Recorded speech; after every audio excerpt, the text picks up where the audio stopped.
शास्त्रों में कहा गया है कि बड़ों के चरण स्पर्श करके उनसे आशीर्वाद लेना चाहिए।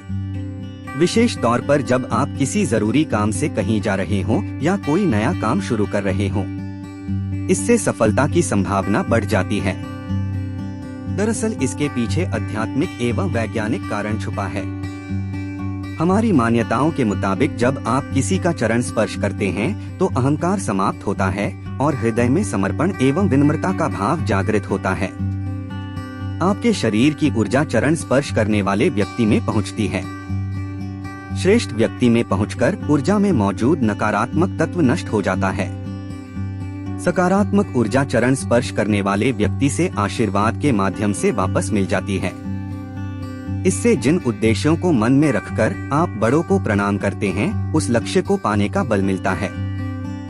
आध्यात्मिक दृष्टि से यह माना जाता है कि जब आप किसी का चरण स्पर्श करते हैं तो यह किसी व्यक्ति के लिए नहीं होता है। चरण स्पर्श से आप उस परमात्मा को प्रणाम करते हैं जो व्यक्ति के शरीर में आत्मा के रूप में मौजूद होता है। चरण स्पर्श करते समय हमेशा दोनों हाथों से दोनों पैरों को छूना चाहिए। एक हाथ से पांव छूने के तरीके को शास्त्रों में गलत बताया गया है। शास्त्रों में चरण स्पर्श के 3 प्रकार बताए गए हैं: झुककर, घुटनों के बल बैठकर और साष्टांग प्रणाम। वैज्ञानिक दृष्टि से झुककर चरण स्पर्श करने से कमर और रीढ़ की हड्डियों को आराम मिलता है। रक्त का प्रवाह सिर की ओर होता है, जिससे मानसिक क्षमता और आंखों की रोशनी बढ़ती है। घुटनों के बल बैठकर चरण स्पर्श करने से जोड़ों में मौजूद तनाव दूर होता है और शरीर लचीला बनता है। जोड़ों में मौजूद तकलीफों से मुक्ति मिलती है। साष्टांग होकर चरण स्पर्श करने से सभी अंग एक्टिव होते हैं और बुद्धि तीक्ष्ण होती है। शास्त्रों में कहा गया है कि स्त्रियों को साष्टांग होकर किसी का चरण स्पर्श नहीं करना चाहिए। चरण स्पर्श और चरण वंदना भारतीय संस्कृति में सभ्यता और सदाचार का प्रतीक है।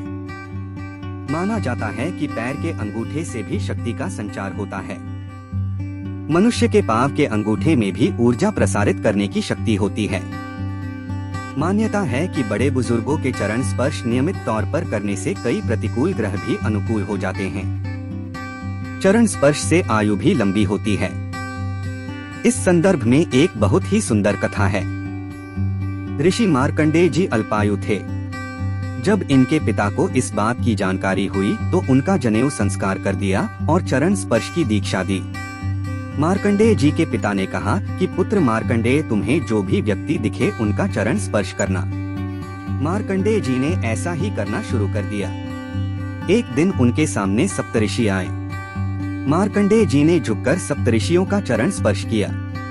अनजाने में सप्तऋषियों ने मार्कंडेय जी को दीर्घायु का आशीर्वाद दे दिया। जब इन्हें पता चला कि मार्कंडेय जी अल्पायु हैं, तो चिंता में पड़ गए। सप्तऋषि बालक मार्कंडेय को ब्रह्मा जी के पास ले गए। मार्कंडेय जी ने ब्रह्मा जी का भी चरण स्पर्श किया। ब्रह्मा जी ने भी मार्कंडेय को दीर्घायु का आशीर्वाद दिया। सप्तऋषियों ने ब्रह्मा जी से कहा कि यह बालक तो अल्पायु है, अगर कम उम्र में ही इसकी मृत्यु होती है तो हम दोनों का आशीर्वाद झूठा साबित होगा। सप्तऋषि की बात सुनकर ब्रह्मा जी ने कहा कि अब यह बालक दीर्घायु होगा और कई कल्पों तक जीवित रहेगा। मार्कंडेय जी के प्राण लेने जब यमराज आए तो भगवान शिव ने यमराज को भगा दिया। बालक मार्कंडेय ऋषि मार्कंडेय बनकर कई कल्पों तक जीवित रहे। हमें आशा है कि आपको आज का वीडियो पसंद आया होगा। हम जल्द ही एक नए वीडियो के साथ वापस आएंगे। तब तक अपना और अपने प्रियजनों का ख्याल रखें।